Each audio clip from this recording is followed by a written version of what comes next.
let's face it, police, when they're handling domestic matters, they report to Department of Community Services, and I know that that's one of the biggest barriers for Indigenous women to want to proceed with an AVO. But for women, it's important, because then you're seen as protecting yourself and your children, and that way community service would be inclined not to be in your life so much, because you've taken the initiative to get the support. Hi, my name is Charmaine Weldon. I'm the Indigenous Specialist Worker with the Sydney Women's Domestic Violence Service. We are managed by Redfern Community Legal Centre.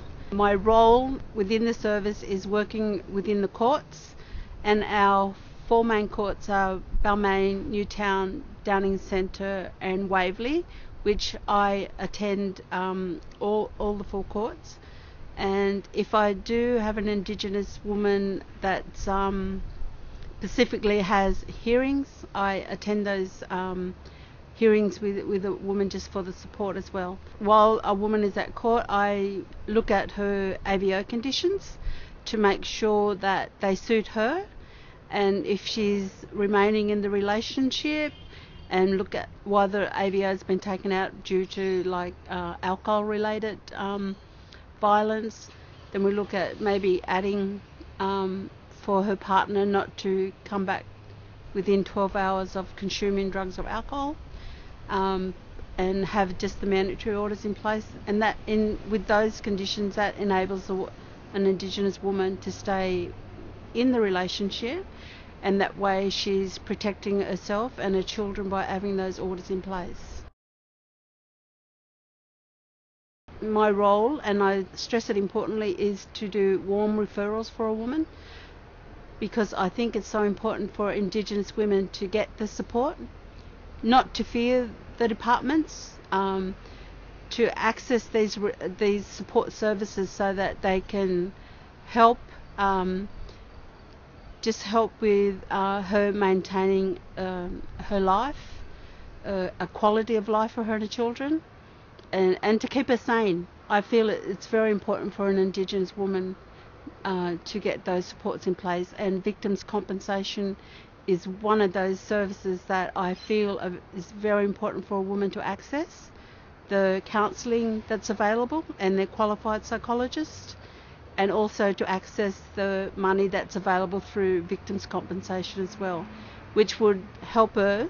Maybe she may not feel now, but it takes nearly 2 to 3 years for an application to go through, but she can also access an advance payment that she can get that within a matter of weeks after doing an application to victim services.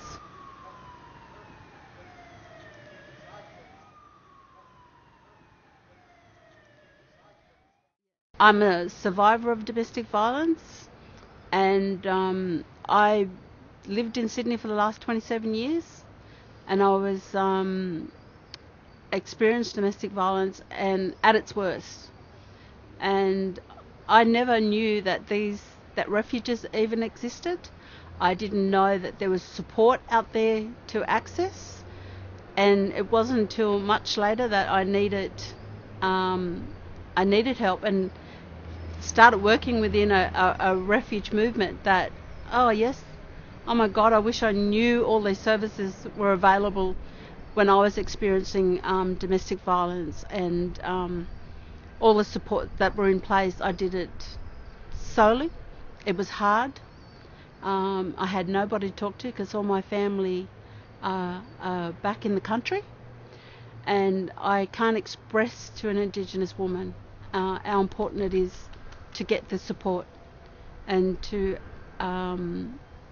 just to make her life a little bit better, and to help her kids as well, and for the kids to get some counselling as well when they're going through DV, because they're victims as well.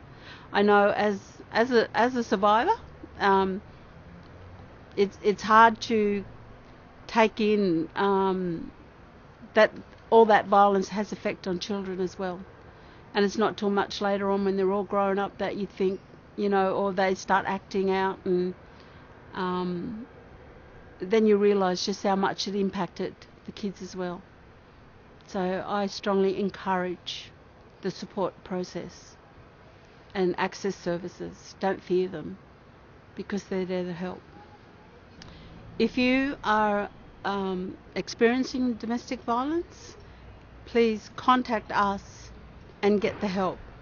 Redfern Community Legal Centre, the Sydney Women's Domestic Violence Service, we're there to assist with the court advocacy, and you're not alone.